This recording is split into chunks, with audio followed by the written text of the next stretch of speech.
이제 그 일본이 아까 유랑저랑이 있었죠.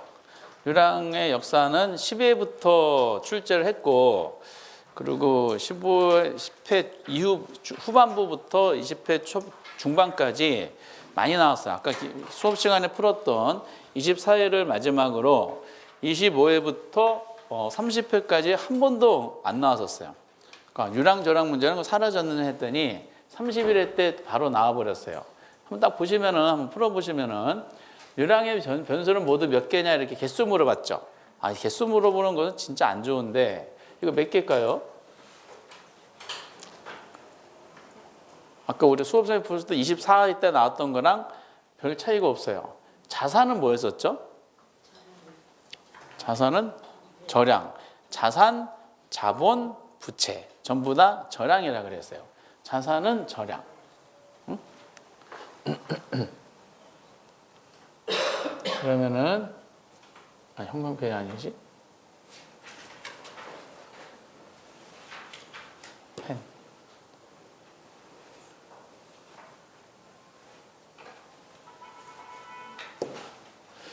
그럼 이제 자산은 절량. 그리고 자산, 자본, 부채가 절량이라 그랬죠. 그리고 자본도 나왔어요. 이것도 절량이야. 그리고 유랑의 대표가 뭐였었죠? 소득.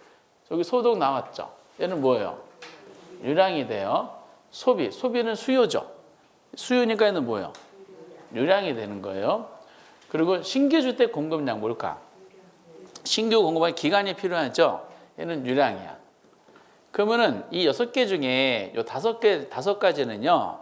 기존에 나왔던 예시랑 똑같아요. 그럼 이게 24회 때 이후에 진짜 오랜만에 출제원이 출제한 문제인데, 그 옛날 거 다 똑같이 내도 되는데 뭔가 좀 차별화시키기 위해서 하나만 다르게 냈어요. 그러니까 많이 연습을 그전에 했었던 통화량이야. 통화량이란 거면 절량일까 유량일까? 절량이야. 통화량이라는 것은 경제적인 표현으로 특정 시점에 유통되는 화폐량을 말해요. 화폐량은 시시각각으로 달라져요. 근데 이제 통화량으로 냈더니 어떤 분은 전화 통화량으로 이해하시는 분 계세요. 그러면 전화 통화량 하면 유량일까 절량일까? 그건 유량이야. 애인하고 전화를 몇 통화해요? 라고 질문하는데 10통화 한대. 10통화. 많이 하는 거야? 적게 하는 거야? 모르지. 앞에 뭐가 붙어야지 가치가 판단되냐? 기간이 붙어야 되지. 10분 동안에 10통화 한대. 이건 스토커야. 근데 저 사람하고 안 지가 20년 됐는데 10통화 했대. 그건 애인이 아니야, 그 사람. 그냥 뭐 연말연시 한번 인사만 나누는 식이죠. 그러니까 이게 6개죠. 근데 신기하게 6개도 나온 적이 8개도 나온 적이 있었는데 절반이 절량이고 절반이 유량이더라고, 이상하게. 6개 내는 순간에 직감적으로 저는 이 당시 3개겠구나 라고 생각을 했어요. 근데 지금 정답이 몇 개예요? 3개가 되는 거지. 만약에 이게 2년 쉬었죠? 그러면 이제 쉬었으니까 출제 순환시로 되니까 출제의 계제가 좀 높아지기 시작했죠? 전 50% 미만으로 보는데 아직까지는 나오더라도 똑같아요. 제발 나와라. 제발 나와라.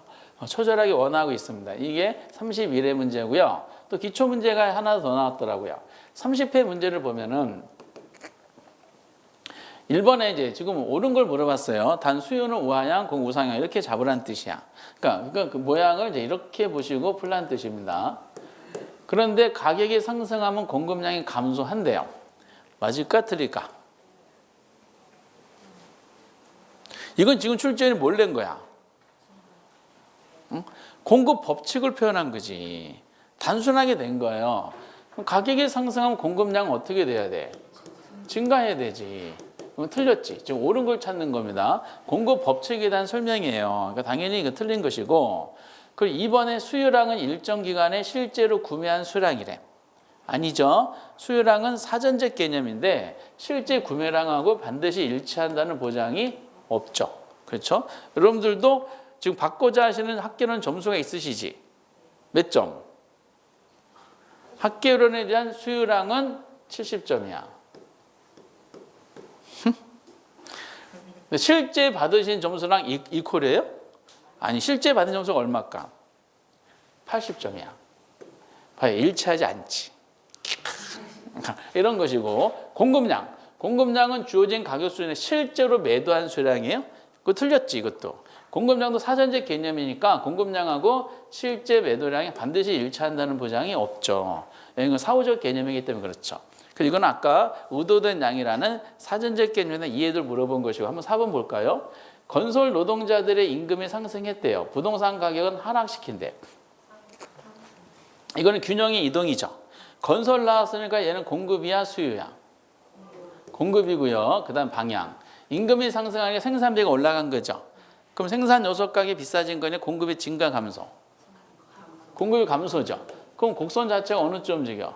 좌측으로. 그럼 가격이 어떻게 됐을까? 상승하는 거죠. 하락이 아니라 상승. 모두 틀렸네. 그리고 가격 이외의 다른 요인이 수요량을 변화시켰대. 그럼 이거는 수요량의 변화야? 수요의 변화야? 수요의 변화지. 그러면은 수요 곡선이 좌측 또는 우측으로 이동한대. 맞을까요? 맞지. 왜? 가격의 요소는 수요 변화로서 곡선 자체가 이동에 나타나니까. 그래서 이게 지금 보시다시피 1번은 공급 법칙, 2, 3번은 어떤 성격, 3번은 균형의 이동, 5번은 수요의 변화에 대한 거죠. 종합적으로 이렇게 나온 겁니다. 이렇게. 정답은 5번이 됩니다. 이거 푸실만 하지 않으세요? 아까 하고 바로 한 거니까 따끈따끈하죠. 3번. 요거는 노골적으로 약간 수정의 표현이 좀 그 당시 좀 논란이 돼가지고 제가 표현만 바꿔봤어요. 아파트 시장에서 좀 수요량과 수요의 변화가는 설명에다 옳은 거. 그럼 이거 노골적으로 수요량의 변화와 수요의 변화에 대해서 구별할 수 있냐 여쭤본 거죠. 그럼 수요량의 변화는 해당자와 가격이 변한 거를 곡선상의 점유이동 나타내는 것이고 수요의 변화는 가격 말고 다른 요소로 인해서 곡선 자체가 이동이 나타나는 거예요. 그럼 여기 볼까요? 1번에 아파트 가격 하락이 예상됐대. 여기서 포인트는 무슨 단어가 포인트일까? 예상이죠. 얘는 수요의 변화야? 수요량의 변화야? 그렇죠. 얘는 예상이니까 얘는 수요의 변화야.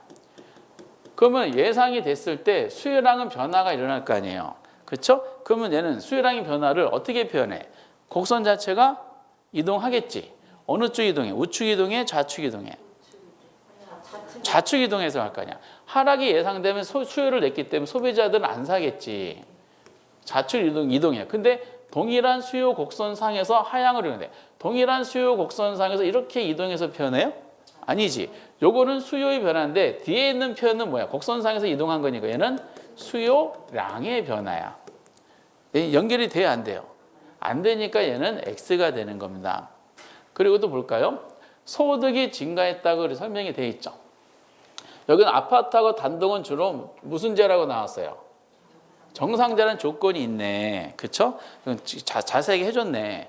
그럼 소득이 증가한다. 소득이 구분하는 제가 정상제 열등제였었죠. 그러면 정상제는 소득과 같은 방향이죠. 그럼 소득이 증가했어요. 그럼 곡선 자체가 움직일 거 아니야. 어느 쪽 움직여요? 우측으로 움직이는 거예요. 근데 좌측돼 있으니까 잘못됐지. 그렇지? 이건 X, 이거 X. 그리고 이제 3번에 대체제인 단독주택 가격이 상승했어요. 아파트. 그러니까 이 아파트하고 단독주택은 무슨 관계라는 뜻이야? 대체 관계. 그럼 둘 중에 하나 선택하겠죠? 그럼 볼까요? 대체제인 단독주택 가격이 올라갔어. 그럼 이 가격이 단독 가격이 올라갔다는 이 지문이 나오자마자 단독주택에 대한 수요량은 어떻게 되겠어요? 아니 단독이 비싸졌다니까? 단독을 사 안 사? 안 사지. 단독에 대한 수요가 줄어들었죠. 그러면 둘 중에 하나 선택하니까 단독 안 사는 대신에 그 사람은 어디로 몰려요? 대체 관계에 있는 아파트에 대한 수요는 어떻게 돼요? 아파트 수요는 증가하겠지. 그럼 아파트 시장이 있을 거 아니에요. 수요와 공급이 아파트 시장이 있을 텐데 그럼 결국 아파트란 대체 관계 단독이 비싸지면 단독을 안 사면서 단독을 구매하고자 했던 사람들 아파트로 몰려오죠. 얘는 다른 요인이니까 곡선 자체가 우측으로 움직일 거 아니야. 그럼 당연히 아파트 가격은 어떻게 될까? 아파트가 상승한다 해야 돼요. 아파트 수요 곡선은 어느 쪽 움직여요? 우측으로 이렇게 움직이죠. 가격이 다른 요소니까 수요의 변화 맞지? 요거는 맞네. 그리고 4번에 담보대출 금리라고 나왔죠. 얘는 수요량의 변화야? 수요의 변화야? 수요의 변화라고 해야 되죠. 금리가 하락해. 얘는 수요의 변화야. 근데 수요량이 변화가 일어난 거를 동일한 수요 곡선 상에서 이동했대. 맞아요? 뒷부분은 수요량의 변화에 대한 설명이잖아. 그렇죠? 수요의 변화인데 이 수요량이 변하니까 얘는 안 맞는 겁니다. 그리고 5번에 거래세가 인상돼. 거래세라는 것도 수요의 변화죠. 그렇죠? 얘가 인상이 됐대. 그러면 사는데 부담이 되겠지. 수요가 증가하겠어, 감소하겠어? 감소. 그렇죠? 수요 감소 요소예요. 곡선은 어느 쪽 움직여? 좌측. 근데 우측으로 돼 있잖아. 이 문제 굉장히 중요한 문제예요. 기본 문제로서 출전이 굉장히 잘 만든 문제입니다. 이렇게 가장 정확하게 기본을 테스트할 수 있는 문제이기 때문에 이런 문제가 한번 언제더라? 29에 나오고 나서 저희들도 이 형식의 내용을 많이 그 문제를 준비해 놓고 있습니다. 잘 만든 문제입니다, 이게. 이 정도 나면 맞출 수 있겠죠. 잘 만든 문제고 중급 이상의 난이도를 가지고 있는 내용입니다. 어떤 분은 실제로 제가 들었는데 아니 뭘 얘기하는 거야? 한국말인데 뭔 얘기인지 해독이 안 되네. 그래서 뭘 물으면 파악이 안 돼가지고 결국 이제 틀리신 분이 상당히 많다. 이런 문제를 제가 준비해 드려야 돼요. 많이 해놓고 있고요. 그래서 정답은 3번이야. 너무너무 중요한 문제. 그리고 이제 4번 같은 경우는 31회인데 전형적으로 오히려 이런 게 더 쉬운데 부동산 시장에서 수요를 감소시키는 요인으로 모두 옳은 거. 수요를 감소시켰대요. 곡선상에 점이 이동하는 거죠. 어느 쪽 움직여? 좌측을 움직이는 거예요. 저는 이걸 딱 보면서 우리가 이 박스 안에 그 옳은 것을 찾는 요인을 모두 고르기로 했잖아요. 그럼 이 박스 안에 있는 내용을 좀 까다롭게 내려면 대체제하고 보완제가 나와 있어야 돼. 역사상 대체제 보완제가 이런 문제에서 언급이 안 한 적은 거의 없어요. 근데 가만히 보니까 대체제 보완제가 없어. 그러니까 쉬운 거야, 이게. 난이도가 확 떨어져요. 그럼 여기 볼까요? 금리가 하락했대. 수요 증가야, 감소야? 그렇죠. 이건 당연히 수요가 증가하는 것이고, 근데 감소를 찾는 거니까 얘는 아니겠네. 그러니까 기억은 기억에 들어가면 무조건 X야. 기억이 3개나 들어가 있어요. 그러면 1번, 2번, 5번은 답이 아니야. 그럼 결국 니은은 해당되겠네요. 둘 다 있으니까. 인구가 줄어들었대. 당연히 얘는 수요가 어떻게 돼요? 아니, 수요가 감소지. 인구가 줄어들었다니까? 수요 감소. 니은은 다 똑같이 들어가 있어요. 그럼 캐스팅 버튼은 디귿이겠네. 디귿 보니까 소득이 증가했대. 소득 증가하면 수요가 어떻게 돼요? 지금 우리가 수요 감소를 찾는 거니까 디귿이 들어가면 안 돼. 그럼 정답은 몇 번으로 압축이 돼요? 3번으로 동시에 나왔지. 그럼 나머지 보면은 가격 상승이 기대가 됐대. 사요, 안 사요? 그 수요가 증가. 아까 나왔죠. 거래세율 인상됐대. 수요가 감소. 거래세율 인상이 여기도 또 나왔잖아. 이게 31회인데 29회 때 똑같은 게 있잖아요. 그러니까 낸 거 또 내고. 우리 뭐예요? 또 틀리고. 또 내고 또 틀리고. 이렇게. 이게 전형적인 난이도야. 우리 시험에서. 이것도 어려워하세요. 한 5월달 봐도 정답은 이거 40%안 돼. 30%대에 보통 머물러 있습니다. 뭘 물어보는 거야? 라고 하더라고요. 이거는 정답이 3번이고, 그리고 아까 우리가 풀었던 거 공급으로 넘어가가, 공급은 그렇게 기출문제가 많지 않아서 같이 중복해서 한번 풀어봤는데 아까 풀었던 거죠. 공급의 변화 요인과 공급량의 변화를 옳게 묶인 거. 항상 이렇게 두 가지를 구분하는 문제가 나오면 어느 쪽을 살펴봐라? 공급량의 변화. 여기는 원인이 하나밖에 없으니까. 그 다음에 확인할 것은 해당자를 찾아야. 해당자가 뭐야? 주택. 그럼 주택 가격의 변화가 이쪽에 나와야 돼. 주택 가격 변화가 어떻게 돼요? 이거 하나밖에 없지. 이걸 만약 까다롭게 내잖아요. 그러면 이렇게 내야 돼. 저는 그렇게 연습시켜 드리는데 주택 가격 변화가 하나밖에 없으니까 답이 시각자 하나 보이잖아. 그러면 주택 가격 변화가 하나 더 집어넣어야 돼요. 보기 중에. 이 둘 중에 하나가 되겠지. 그 나머지 찾으셔야 되는데 나머지는 뭐가 들어간다? 공급 변화 요소잖아. 한쪽은 공급 변화 집어넣고 나머지 쪽은 수요 변화 요소를 집어넣으면 돼. 소득이 증가한다, 소비자 수가 늘어났다, 이런 식으로. 근데 그렇게 내기가 좀 이제 뭐 좀 그런지 이런 식으로 대부분 냅니다. 정답은 아까 풀었던 1번이 되는 거지. 지문에 대한 내용입니다. 그리고 이제 이거를 이제 균형으로 넘어와 가지고 최근에 나온 문제가 이건데 32의 문제 보세요. 수요 곡선은 우하향, 공곡선은 우상향 한다는 기본 모델을 항상 이게 주어져요. 이렇게 이런 조건은 이제 이 모양 가지고 이제 풀란 뜻이에요. 그러면은 이제 이 균형의 이동인데 균형의 이동인지 어떻게 하냐? 문제 자체가 이렇게 나왔으니까 여기 보세요. 여기 앞에 건 필요 없고 수요가 증가됐죠. 공급이 증가됐지. 둘 다 변한 케이스예요. 근데 수요 증가폭이 공급 증가폭 크대. 어느 게 더 크게 변했어? 이게 더. 그럼 뭐만 생각하시면 돼? 수요 증가만 생각하시면 돼요. 그럼 수요 곡선 어느 쪽 움직여? 우측으로. 그럼 가격이 상승, 거래량 증가. 맞아요, 틀려요? 틀렸네. 여기 증가라고 해야 되죠. 여기 양쪽이 틀렸어. 2번도 볼까? 수요가 감소했어요. 공급도 감소했네. 수요 감소폭이 공급 감소폭보다 작대. 그럼 어느 게 더 크게 변한 거야? 이거 국어인데 이거 맞히시네. 대빵 어려운 질문인데 공급 감소가 더 큰 거지. 그럼 뭐만 생각하시면 돼? 공급 감소. 공급만 좌측으로 움직이면 가격은 어떻게 됐을까? 상승. 이거 맞네. 거래량은? 그건 감소인데 증가는 이거 틀렸네. 여기가 틀렸어요. X고요. 세 번째. 수요 감소폭과 공급 감소폭이 같대. 크다 작다가 아니라 이제 이동한 폭이 같지. 그때는 가격과 거래량 중 하나는 변하지 않아요. 그럼 따로따로 정석적으로 한번 해보면은 따로따로 연습한다고 보시고 수요만 감소만 생각하시면 가격은 어떻게 돼요? 하락. 거래량은 감소. 공급이 감소했다 그랬죠? 공급 감소하면 가격은 어떻게 돼? 상승. 거래량은 감소. 그러면 얘 두 가지가 결합한 거잖아. 그러면 둘 다 전부 다 거래량이 감소하는 효과가 있죠. 그럼 반드시 거래량은 어떻게 돼? 감소하지. 근데 거래량이 어떻게 돼 있어? 틀렸지. 논리적으로 안 맞지. 사는 사람 파는 사람 둘 다 줄었는데 거래량이 증가한다 안 맞아요. 대신에 이제 가격은 하락폭하고 상승폭이 같지.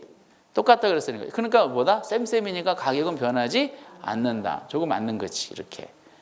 그래서 이 부분이 틀렸습니다. 이렇게 풀 수 있겠어요?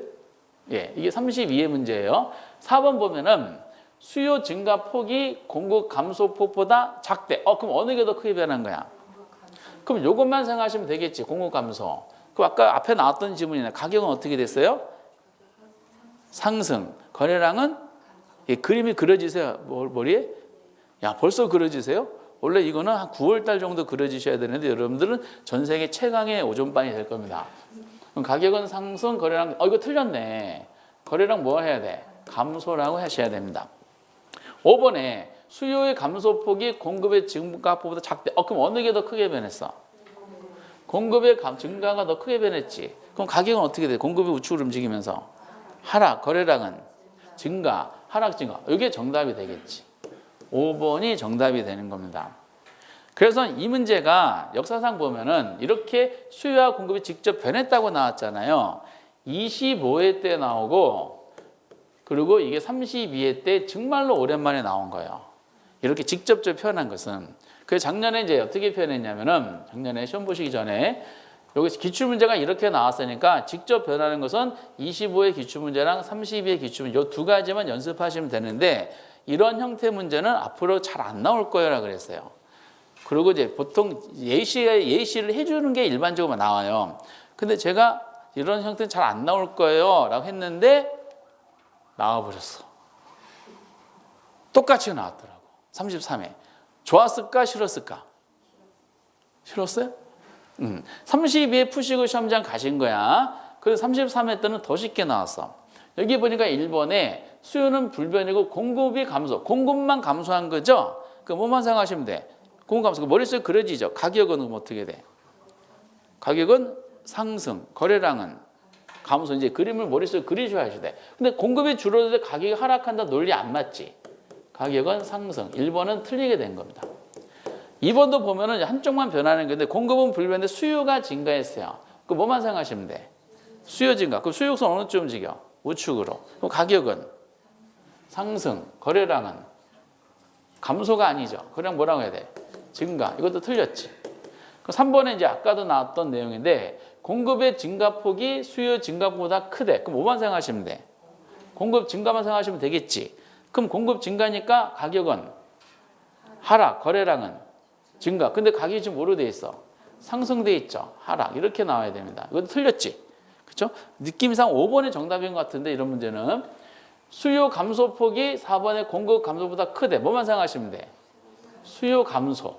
그럼 가격은 하락, 거래량은 이게 정답이네. 그리고 5번에 수요 증가폭이 공급 감소폭보다 더 커요. 그럼 어느 게 5번만 생각하시면 돼.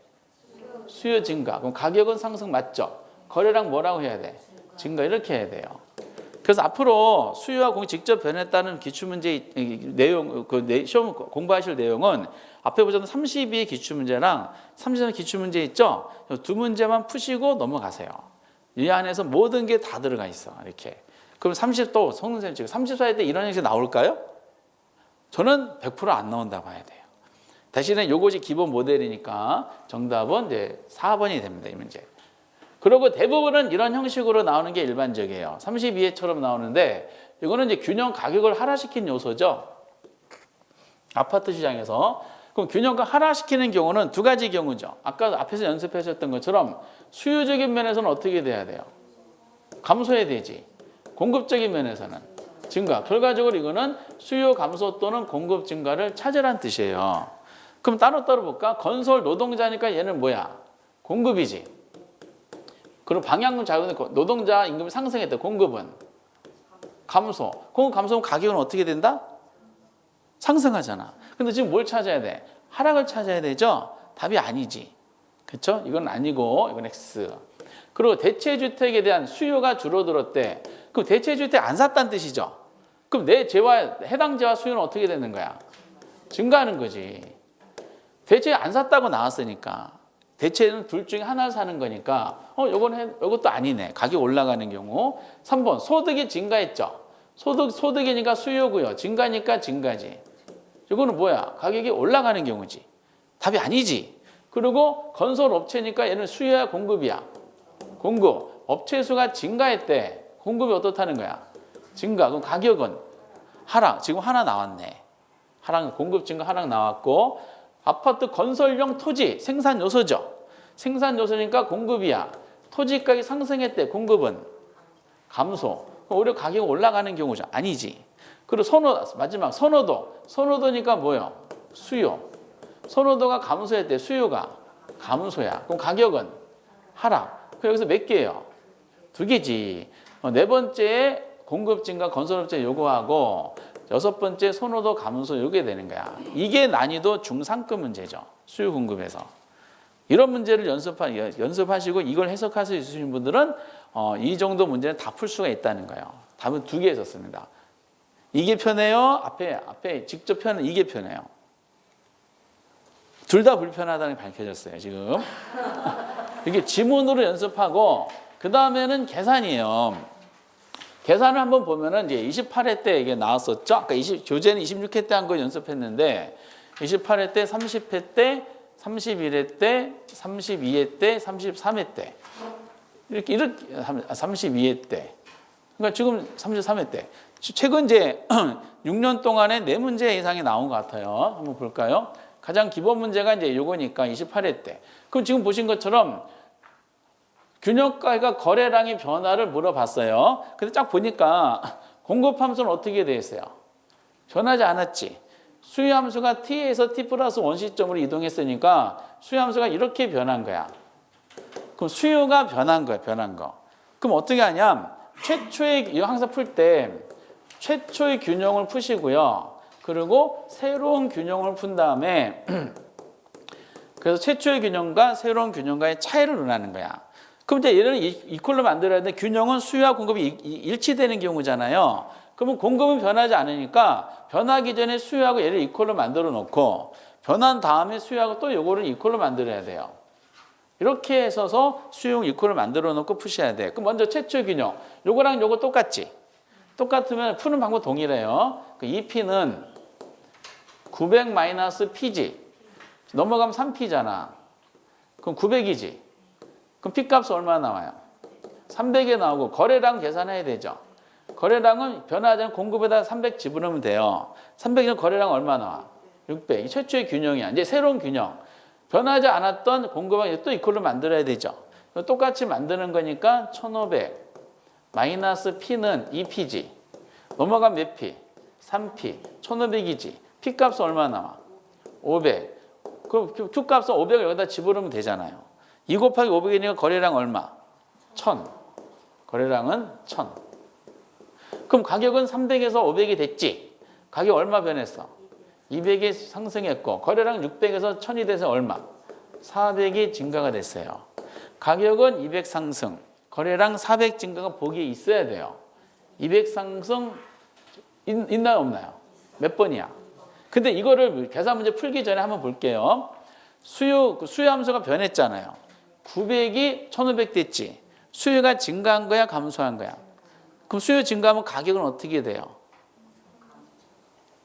수요가 증가하면 가격은 상승하잖아. 거래량은 증가하지. 그럼 가격 상승 거래량 증가인데 가격 하락 나와 있는 거랑 거래량 감소 나와 있는 얘네들은 논리에 맞아요? 안 맞아요? 절대로 논리 안 맞는 거야. 그럼 계산 풀기 전에 벌써 답이 2번 아니면은 몇 번이야? 5번 둘 중에 하나를 압축이 돼요. 통계에 의하면은 5번이 정답인 경우는 굉장히 적어. 한 6%대 정도 돼요. 평균이 20%인데 그럼 5번이 답이 아닐 것이다 라고 직감적으로 보면 답이 계산도 하기 전에 2번이 아니겠는가 하고 느낌이 와요. 이렇게. 그래서 느낌이 온 다음에 집에서 풀어봤더니 느낌대로 나왔잖아요. 이렇게. 요게 아까 이제 수업 시간에 풀었던 내용하고 그 기출 문제랑 똑같아요. 28회 때 문제입니다. 기본 모형이야. 이건 하실만 하지. 너무 똑같은 게 많이 내다 보니까 약간씩 변화를 주기 시작했어요. 10번 문제 보면은 다음 점 가격, 다음 점 오른 거, 가로 안에 들어가기 뭐냐라고 물어봤어요. 어떤 도시의 임대주택 수요 함수가 이렇게 주어졌어. 공급 함수는 P1이 P가 주어졌죠. P가 주어졌어요. 근데 공급 함수가 이렇게 변했대. P는 뭐예요? 가격이야. 그럼 그림을 그려보면 어떻게 되냐면은 공급 함수가 P가 200이라는 뜻이잖아요. 그럼 공급 함수가 종축이 P잖아.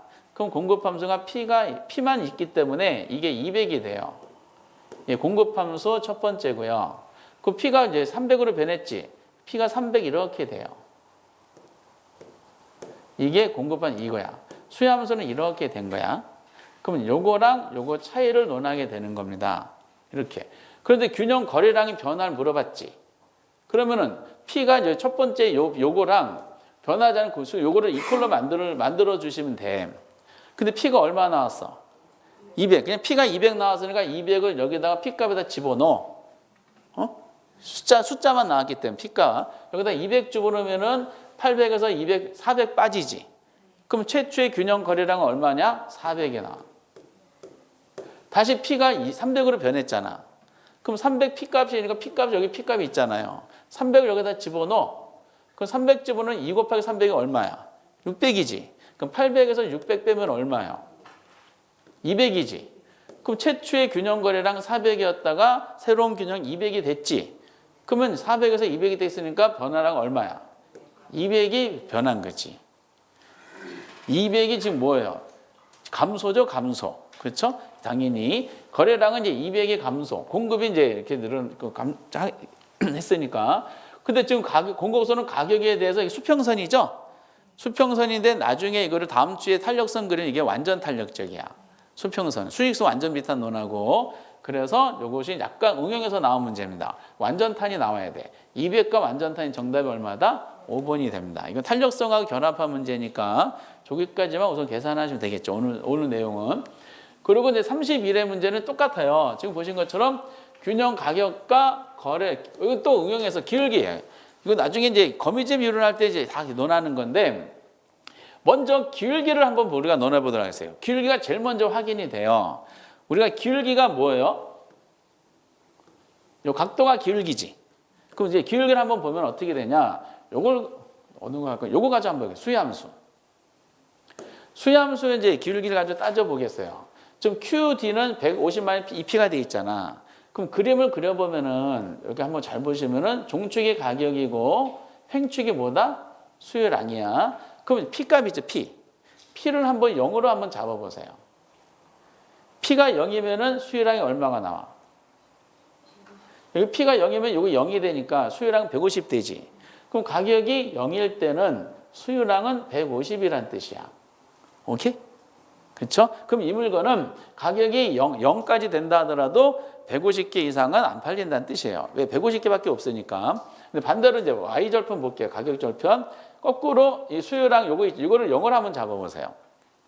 0으로 잡으면 0은 150 마이너스 2P잖아. P값은 얼마 나와? 150을 2로 나눠주면 되지. 0은 150 마이너스 2P니까 그럼 150을 2로 나누면 얼마야? 75지. 그럼 75가 나와요. 75. 그러면 이제 결과적으로 이 물건은 150이 되면 수요량은 0이 된다는 뜻이야. 이렇게.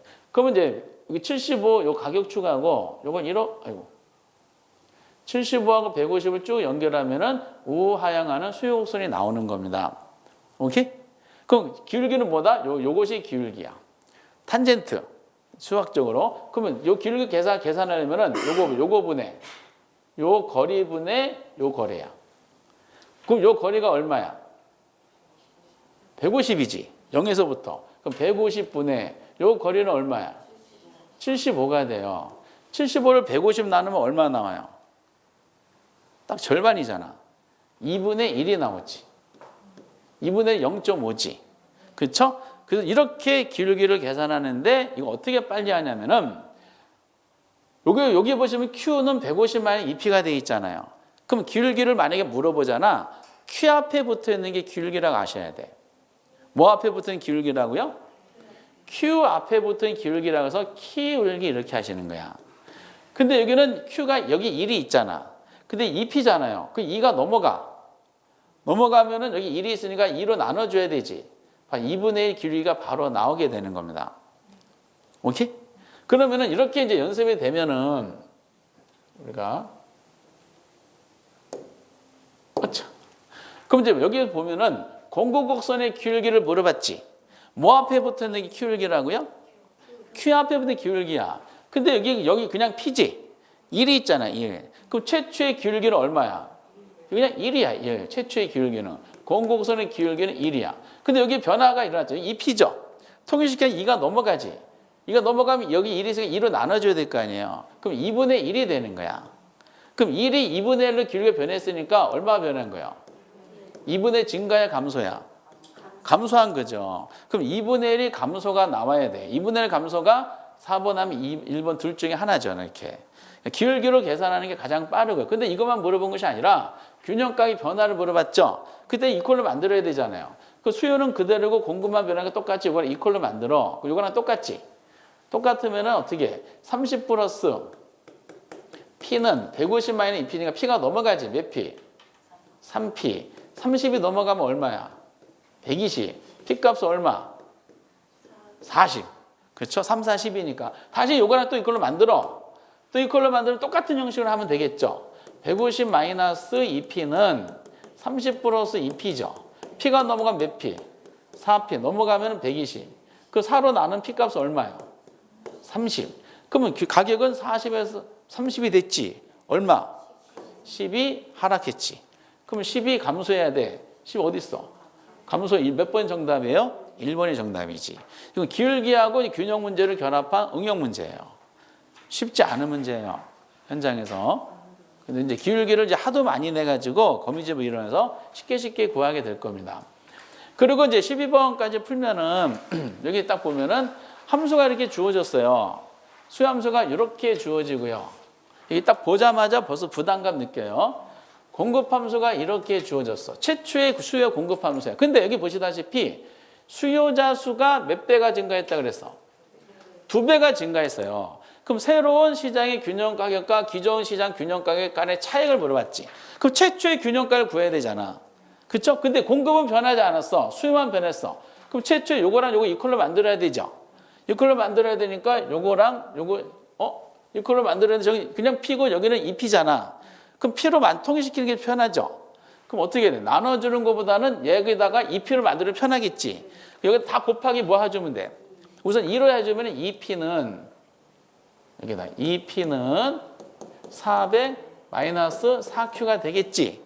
그리고 여기 2P고 여기도 2P니까 똑같잖아. 그러면 40 플러스 Q는 400 마이너스 4Q지. Q가 넘어가면 몇 Q? 5Q. 40이 넘어가 얼마? 360. Q값은 얼마 나와? 응? 360을 5로 나누면은 5, 7이 35, 5, 2, 12죠. 72지. 근데 우리가 질문은 가격에 대한 변화 물어봤죠. 71을 집어넣어야 되죠. 변하지 않았던 수함수에다 집어넣으면 되겠네. P를 여기다 70 얼마?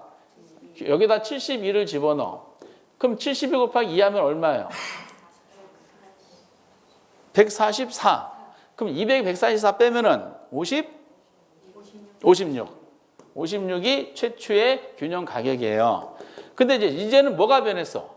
수요가 변했지. 공급은 그대로고 공급은 고정이야. 근데 이제 아까 보셨던 응용이야. 시장의 수요자 수가 2배가 증가했대. 그러면 아까 전에 새로운 시장 수요를 논할 때 P로 주어진 경우랑 Q로 푸는 방법이 달랐었죠. 그럼 여기는 P로 주어졌잖아. 그럼 새로운 시장 수요는 P를 어떻게 만들어? 2배가 늘어났으면은 P를 변해 안 변해요? P 그냥 내리라 그랬잖아. 상수 건드려 안 건드려? 안 건드려. 상수도 그냥 내리라 그랬잖아. 그리고 Q압에 붙어 있는 요것만 건드리라 그랬죠. 요것만 Q압에 붙어 있는 개수만 건드려요. 늘어난 만큼 어떠라? 나눠라. 그럼 1을 2로 나누면 얼마야? 1. 그러면 그냥 200 마이너스 그냥 Q가 되겠네. 오케이? 그래 놓고 요거랑 새로운 시장 수요함수죠. 요거하고 변화전 공급 또 이퀄로 만들면 되지. 이퀄로 만들면 똑같이 이제 EP를 통일시키기 편하니까 EP는 400 마이너스 2Q죠. 그럼 요거랑 요거 같으니까 다시 40 플러스 Q는 400 마이너스 2Q가 되니까 Q가 넘어가지. 3Q니까 이게 넘어가면 360이죠. 그러면 360을 Q 3으로 나누면 얼마야? 120이야. 그럼 120을 변하지 않은 공급 여기다 집어넣으면 되지. 120 집어넣으면은 40 더하기 120이니까 얼마? 160을 2로 나누면은 80이지. 그럼 균형가는 80이 되는 거예요. 그럼 아까 최초의 균형가 얼마 있었어? 56. 새로운 균형가 80이지. 얼마 변했어요? 24가 변한 겁니다. 24가 보기에 있나요? 있어요. 제가 보기에 현장에서 느끼기에 가장 어렵게 나왔던 균형의 이동 문제예요. 그럼 기존에 앞에 공부하셨던 거를 개별적으로 공부하시면 요즘에 뭐다 퓨전 문제로 자꾸 결합한다는 뜻이야. 그러니까 이거를 그래서 기출 문제를 웬만한 거 다 유형을 제시했으니까 또 풀고 또 풀고 또 풀고 하시면 되겠어요. 이렇게 자꾸 응용 나왔는데 마지막으로 작년 문제는요. 오히려 더 편하게 나왔어요. 33회 때는 단순하게 균형 가격과 균형 거래량 변화 물어봤죠. 오리지널 문제가 된 거야. 그러면 이제 변하지 않는 공급함수가 최초 균형 만들고 새로운 균형 이렇게 만들면 되잖아. 그 최초 균형이니까 요거랑 요거 같지. 같으면 넘어가면 얼마야? 120 마이너스 2P는 2P 마이너스 20P니까 넘어가면 몇 P? 4P. 20이 넘어가면 얼마야? 140이지. 그치? 그러면 P 값이 얼마 나와요?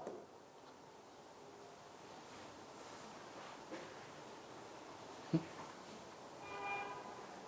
4로 나누면 4, 3, 12, 4, 5, 20, 35가 나오지? 그쵸? 그럼 거래량은 얼마 나오겠어요? 35를 변화는 여기다 통일시켜서 집어넣으면 돼요. 그럼 70 마이너스 20이니까 얼마? 50. 이렇게 최초 균형 잡고 새로운 균형. 요거랑 요거 똑같이 또 만들면 돼요. 그럼 120 마이너스 2분의 3P는 얼마다? 2P 마이너스 20이 되는 거지. 그쵸? 그럼 2분의 3이 얼마죠, 보통? 1.5잖아. 근데 보통 1.5를 하기가 좀 귀찮으면은 이 분수를 없애버리는 게 편하죠. 그럼 분모를 없애면 편하려면 양쪽 다 뭐를 곱하면 돼?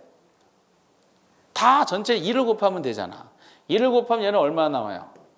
240이고 마이너스 3P가 되겠고요. 그리고 다 곱하기 2니까 4P가 되겠고 얘는 얼마? 40이 되겠지. 그럼 3P가 넘어가면 몇 P야? 7P. 그죠? 여기 4P가 됐으니까. 그래서 40이 넘어가면 280이잖아요. 그럼 280을 7로 나누면 얼마 나오죠? 4, 7, 28이니까 40이지. 그럼 거래량 물어봤으면 40을 변하지 않은 여기다 집어넣어. 그러면 80 빼기 20이니까 얼마? 60. 그럼 가격은 35에서 40이 됐지? 얼마 변했어? 5가 상승했죠. 그리고 거래량은 50에서 60이 되니 얼마 변했어? 10이 증가됐지. 5상승 10 증가하면 돼요. 5상승 10 증가가 있나요? 5상 10 증가 몇 번이다? 2번이야. 그래서 일부러 이걸 다 집어넣는데 여러분들이 이제 이 기출문제집에 나와 있는 요 함수로 나왔던 계산 문제 있죠? 28회 때부터 아까 수업 시간 26회인가 한번 봤지만은 거기까지 갈 필요 없이 옛날과 다 똑같으니까 여기서 자료가 이 4문제가 5문제를 계속 반복자 한번 연습해 보세요. 그러면 이 기존에 나왔던 이거보다 함수 문제 더 어렵게 안 나와. 제가 보기에 그래요. 웬만한 응용은 다 낸 것 같아.